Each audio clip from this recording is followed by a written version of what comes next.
विमलेश पाल उत्तर प्रदेश के सुल्तानपुर जिले गांव की रहने वाली थी। उसकी मां का नाम अनारा देवी था और पिता का नाम राम भरत पाल था।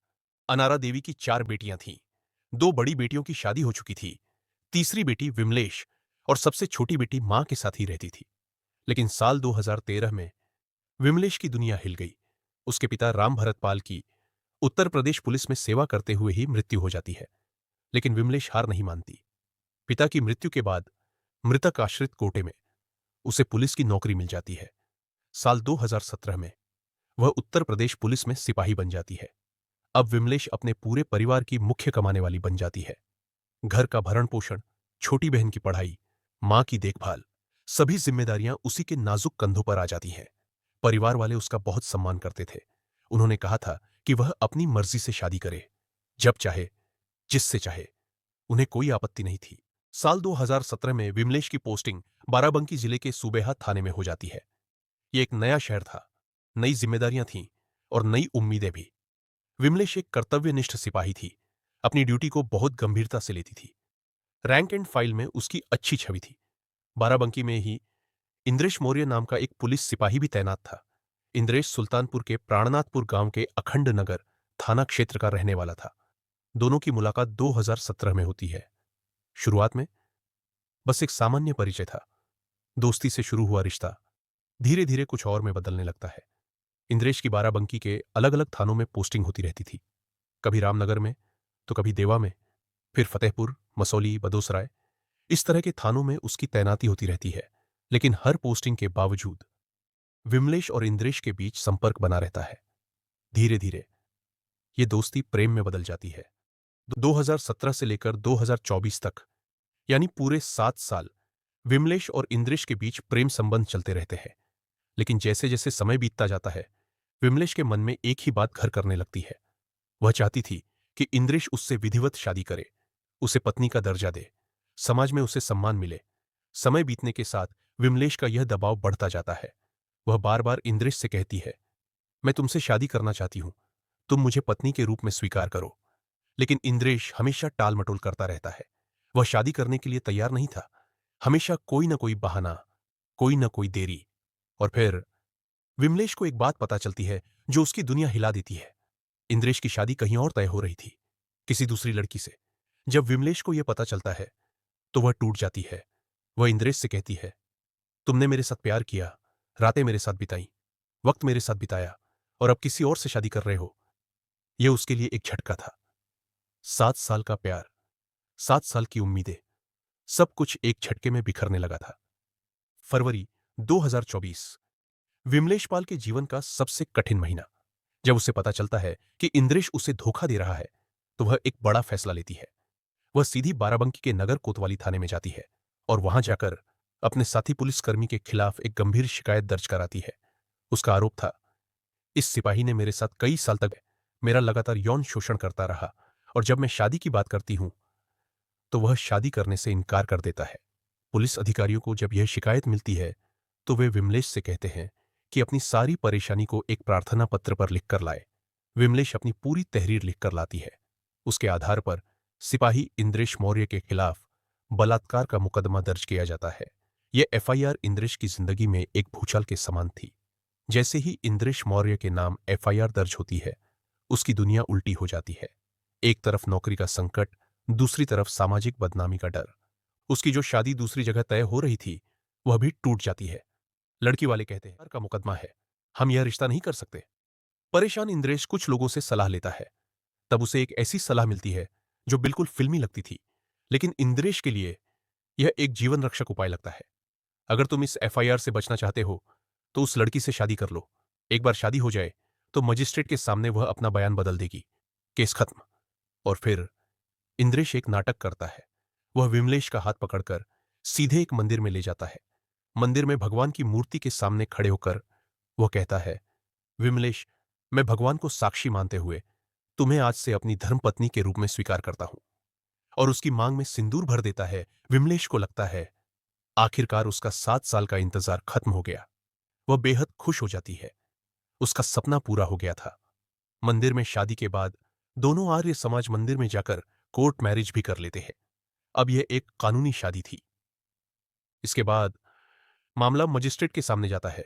जब 164 के तहत विमलेश का बयान होता है तो वह कहती है, साहब, मैं कोई कार्रवाई नहीं चाहती। हम दोनों ने शादी कर ली है। अब मुझे कोई शिकायत नहीं है। इस तरह बंद हो जाता है।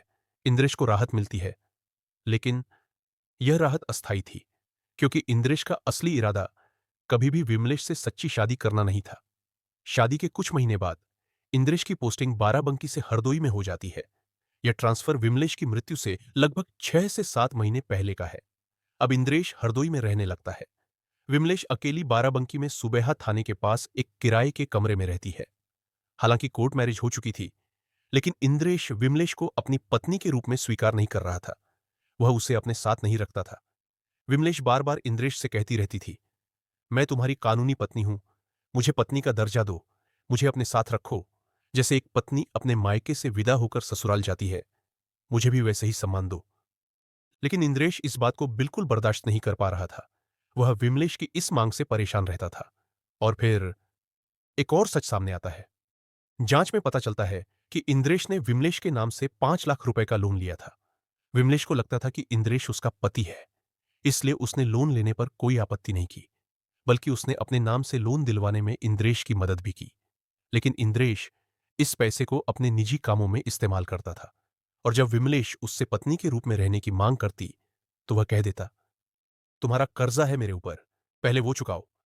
बाराबंकी आकर वह विमलेश से पैसे भी लेता रहता था। पैसों का लेन देन, लोन का बोझ और रोज रोज की तकरार से स्थिति और भी गंभीर होती जाती है। विमलेश की बहन ने बाद में बताया, दीदी हमेशा कहती थी, इंद्रेश मुझे मार देगा।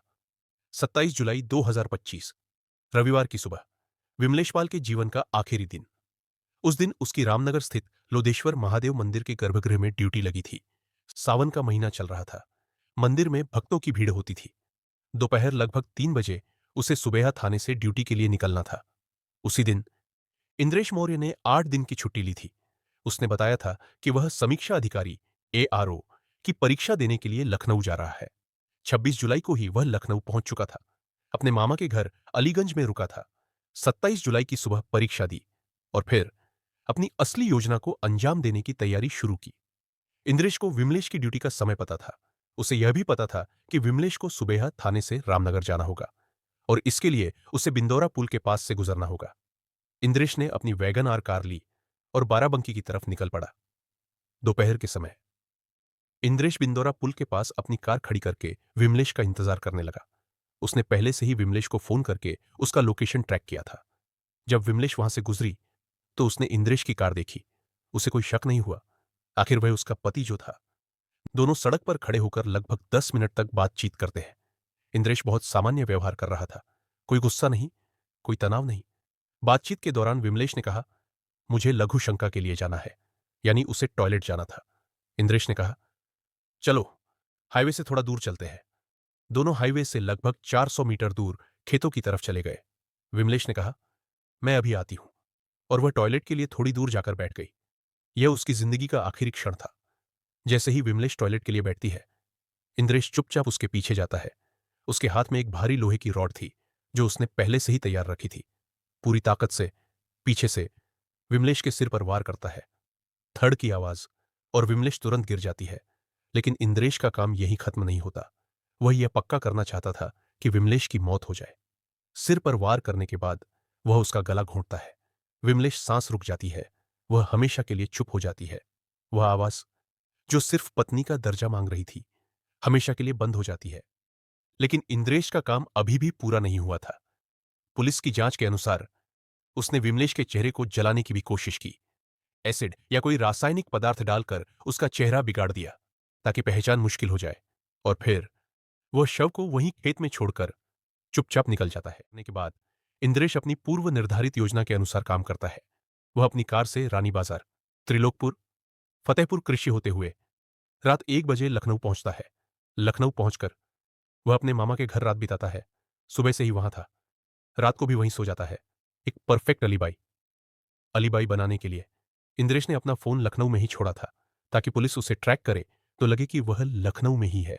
साथ ही टोल प्लाजा के कैमरे से बचने के लिए वह वैकल्पिक रास्तों का इस्तेमाल करता है, और सबसे बड़ी चालाकी, वह विमलेश के नंबर पर लगातार संदेश भेजता रहता है। तुम फोन का जवाब क्यों नहीं दे रही? कहाँ हो तुम? मैं परेशान हो रहा हूं। जबकि वह जानता था कि विमलेश मर चुकी है। यह सब वो इसलिए कर रहा था ताकि लगे कि उसे विमलेश की मौत के बारे में कुछ पता नहीं। अगले दिन पूर्वांचल एक्सप्रेसवे के जरिए सुल्तानपुर और फिर जौनपुर चला जाता है, बिल्कुल सामान्य, जैसे कुछ हुआ ही ना हो। 30 जुलाई 2025 की सुबह, मंगलवार का दिन। बाराबंकी के मसौली थाना क्षेत्र के बिंदौरा गांव के एक किसान की दिनचर्या एक भयावह मंजर में बदल जाने वाली थी। किसान अपने खेतों की तरफ जा रहा था जब उसकी नजर एक अजीब दृश्य पर पड़ी। खेत में कुछ काला सा, कुछ अलग सा दिख रहा था।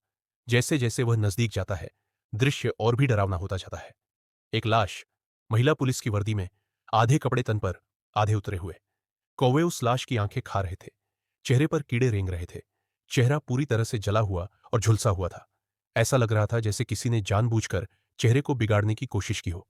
किसान का हाथ कांपने लगा। उसने तुरंत पुलिस को फोन किया। सूचना मिलते ही मसौली थाने के एसएचओ सुधीर कुमार अपनी टीम के साथ घटनास्थल पर पहुंचे।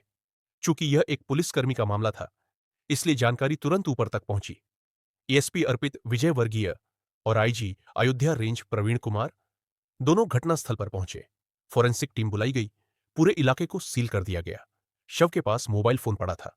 सीने पर लगी नेम प्लेट पर साफ साफ लिखा था, विमलेश पाल। वर्दी देखकर, नेम प्लेट देखकर यह स्पष्ट हो गया कि यह एक महिला पुलिस सिपाही की लाश है। जब सुबह थाने में फोन किया गया तो पता चला कि विमलेश पाल 27 जुलाई से लापता है। वह अपनी ड्यूटी पर नहीं पहुंची थी, न ही घर वापस आई थी। आईजी प्रवीण कुमार ने घटनास्थल देखकर कहा है, और यह किसी पहचाने व्यक्ति द्वारा किया गया है। इसमें कोई मकसद छुपा हुआ है। पुलिस ने विमलेश पाल के परिवार को सूचना दी। सुल्तानपुर के भवोट गांव में उसकी मां अनारा देवी को बताया गया कि उनकी बेटी की पहचान करनी है। जब परिवार को सच पता चला तो सबका रो रोकर बुरा हाल हो गया। मां अनारा देवी, छोटी बहन, सभी की दुनिया उजड़ गई। विमलेशी पूरे परिवार की कमाने वाली थी। उसकी सैलरी से घर चलता था। छोटी बहन की पढ़ाई होती थी, मां का इलाज होता था। अब वह नहीं रही तो परिवार के सामने आर्थिक संकट भी था। लेकिन सबसे बड़ा सवाल यह था, आखिर किसने और क्यों की? और तब परिवार वालों ने एक नाम बताया, इंद्रेश मौर्य। उन्होंने बताया कि 2017 से विमलेश का इंद्रेश के साथ प्रेम संबंध था। फरवरी 2024 में विमलेश ने इसी इंद्रेश कार का केस दर्ज कराया था। परिवार वालों ने बताया, बाद में दोनों ने शादी कर ली थी, लेकिन इंद्रेश विमलेश को पत्नी के रूप में स्वीकार नहीं कर रहा था। विमलेश परेशान रहती थी। बहन ने बताया, दीदी हमेशा कहती थी, इंद्रेश मुझे मार देगा, मैं डरती हूं उससे। यह जानकारी मिलते ही पुलिस ने इंद्रेश मौर्य की तलाश शुरू की। पता चला कि वह हरदोई में तैनात है, लेकिन कुछ दिनों से छुट्टी पर है। पुलिस ने इंद्रेश को पकड़ने के लिए 3 टीमों का गठन किया। हरदोई, सुल्तानपुर, लखनऊ, जौनपुर। 30 जुलाई 2025 की दोपहर बाराबंकी के भयारा मोड़ के पास प्लाईवुड फैक्ट्री के नजदीक इंद्रेश मौर्य को गिरफ्तार कर लिया गया। पुलिस के हाथ लगे की गई लोहे की रॉड, खून के धब्बों के साथ। विमलेश का पर्स और वैगन आर कार भी बरामद हुई, जिसका इस्तेमाल इंद्रेश ने घटना में किया था। अब इंद्रेश के सामने सारे सबूत थे। उसके पास बचने का कोई रास्ता नहीं था। मैं लखनऊ में था, मामा के घर। मैं परीक्षा देने गया था। मुझे विमलेश के बारे में कुछ नहीं पता। शुरुआत में इंद्रेश ने बहुत दांव पेच चलाने की कोशिश की। आखिर वह भी एक पुलिसकर्मी था, जानता था कि पुलिस कैसे काम करती है। लेकिन जब पुलिस ने सबूत दिखाए, खून लगी रॉड, कार, फोन की लोकेशन, सीसीटीवी फुटेज, तो इंद्रेश की हवा निकल गई। और जब पुलिस ने सख्ती से पूछताछ की तो इंद्रेश तोते की तरह सब कुछ बोलने लगा। पूरी कहानी, पूरी साजिश, हर बात सच सच बता दी। पुलिस की पूछताछ में इंद्रेश ने अपना पूरा गुनाह कबूल कर लिया। उसने बताया, हां, मैंने विमलेश को मारा है। 27 जुलाई को मैं परीक्षा देने लखनऊ आया था। परीक्षा के बाद मैंने विमलेश को फोन किया। पता लगाया कि वह ड्यूटी पर जा रही है। मुझे पता था कि उससे बिंदौरा पुल के पास से गुजरना होगा। मैंने पहले से ही लोहे की रॉड तैयार रखी थी। मैं उसका इंतजार करने लगा। जब वह आई तो मैंने उसे खेत की तरफ ले गया और फिर पीछे से सिर पर वार किया। पहले रॉड से मारा, फिर गला घोंट दिया। मैं चाहता था कि वह मर जाए, हमेशा के लिए। लेकिन सबसे बड़ा सवाल था, क्यों? जब पुलिस ने पूछा कि तो इंद्रेश ने जो जवाब दिया वह दिल दहलाने वाला था। विमलेश बार बार मुझसे पत्नी के रूप में स्वीकार करने की मांग करती रहती थी। वह चाहती थी कि मैं उसे अपने साथ रखूं। जैसे एक पत्नी ससुराल में रहती है, वैसे ही वह भी रहना चाहती थी। लेकिन मैं यह नहीं चाहता था। मैंने उससे शादी सिर्फ एफआईआर से बचने के लिए की थी। मैं सच में उससे प्यार नहीं करता था। वह लगातार परेशान करती रहती थी, फोन करती रहती थी, पत्नी बनने की जिद करती रहती थी। मैं इस सब से तंग आ गया था। मैंने उससे शादी केवल एफआईआर खत्म कराने के लिए की थी। केस बंद हो गया था, तो अब मुझे उसकी जरूरत नहीं थी। यह था इंद्रेश मौर्य का असली चेहरा।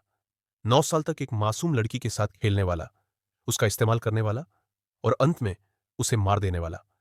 पूछताछ में यह भी सामने आया कि इंद्रेश ने विमलेश के साथ केवल भावनात्मक धोखा नहीं किया था, बल्कि आर्थिक शोषण भी किया था। मैंने विमलेश के नाम से 5 लाख रुपए का लोन लिया था। उसे लगता था कि मैं उसका पति हूं, इसलिए उसने मना नहीं किया। यह पैसा मैंने अपने निजी कामों में इस्तेमाल किया, और जब वह पत्नी बनने की बात करती तो मैं कहता था कि पहले मेरा कर्जा चुका। बाराबंकी आकर मैं उससे और भी पैसे लेता रहता था। वह देती रहती थी, क्योंकि उसे लगता था कि मैं उसका पति हूं। 9 साल तक इंद्रेश ने विमलेश का हर तरह से शोषण किया, भावनात्मक, शारीरिक, आर्थिक, और जब उसका काम पूरा हो गया तो उसे मार दिया। इंद्रेश के कन्फेशन के बाद पुलिस ने मुकदमा दर्ज किया। उसे तुरंत जेल भेज दिया गया। पुलिस अधीक्षक अर्पित विजयवर्गीय ने एक प्रेस कॉन्फ्रेंस में कहा, हमने इस मामले को फास्ट ट्रैक कोर्ट में चलाने का फैसला लिया है, ताकि आरोपी को जल्द से जल्द सजा मिल सके। इसके अलावा इंद्रेश की पुलिस से बर्खास्तगी की फाइल भी तैयार की गई। अब वह न केवल एक हत्यारा था, बल्कि एक बर्खास्त पुलिसकर्मी भी। विमलेश की मौत के बाद उसके परिवार की हालत बहुत बुरी हो गई।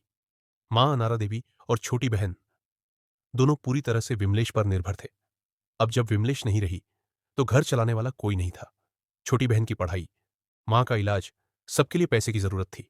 लेकिन इस पूरे मामले से जो सबसे बड़ा सबक मिलता है, वह यह है कि महिलाओं के साथ कितनी आसानी से धोखा हो जाता है।